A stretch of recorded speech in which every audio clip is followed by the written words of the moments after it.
Want to know how you can run circles on managers who want to pull you into the conference room? Well, listen up, because there are 2 instances where I have made 2 of my managers lose their freaking minds, and I got great satisfaction. You want to know what I did? Okay. Situation number 1. The manager who started it all, the one who cussed me out in the hallway and who started the whole workplace bullying thing, yeah, him. He decided he was going to pull me in a room with my senior manager one day, tell me when I could speak, tell me when I couldn't speak. And he was just totally nasty, totally disrespectful. So I put all the pressure on the senior manager that was in the room. As he was telling me that I couldn't speak, I was like, okay, yeah, you're right. Go ahead. You have the floor, right? In my mind, I'm like, Chris, he's playing checkers, you play chess.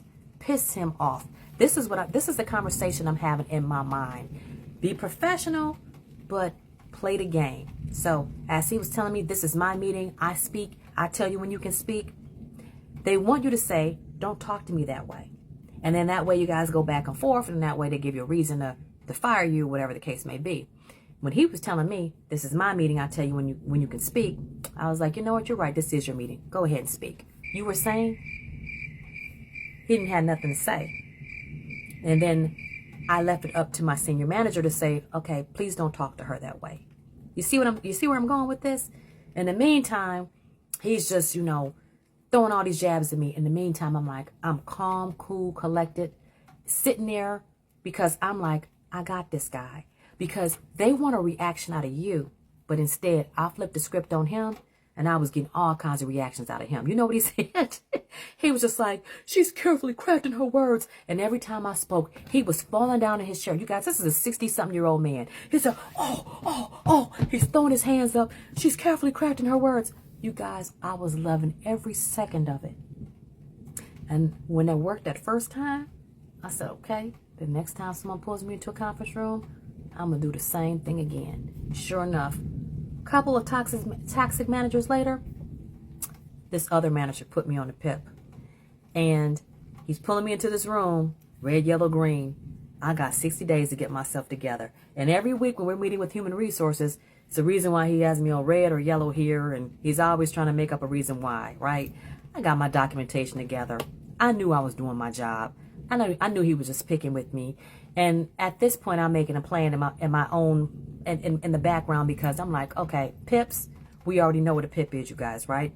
PIP is just that warning, and you need to start making plans to find another job someplace else or another department or whatever the case may be. So by this time, I have already checked out. I've already started making plans to do what I got to do to make sure that I can still carry on and make a living and help support my family. So we're getting pulled into this. I'm getting pulled into this conference room every week with human resources, and my manager is just like, talking about all the things I did wrong, and I was just like, oh, okay. I was just like, I'm sorry. I could have sworn you told me to do this.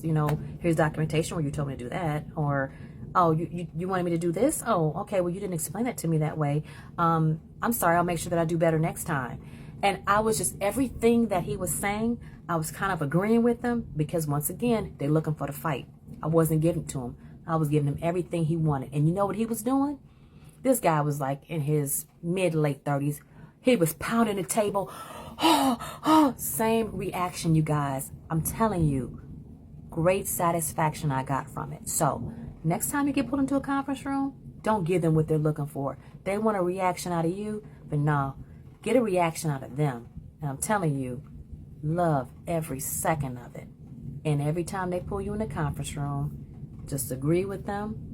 As long as you're not agreeing with the fact that you're not doing your job, but agree with the fact that, oh, okay, well, can you explain that better? Have your documentation with you and just kind of just go with the flow. But don't let them get under your skin, because that's the whole purpose of the meeting. So I hope this information helps someone out there. I'm Kristen Peoples with bossofculture.org.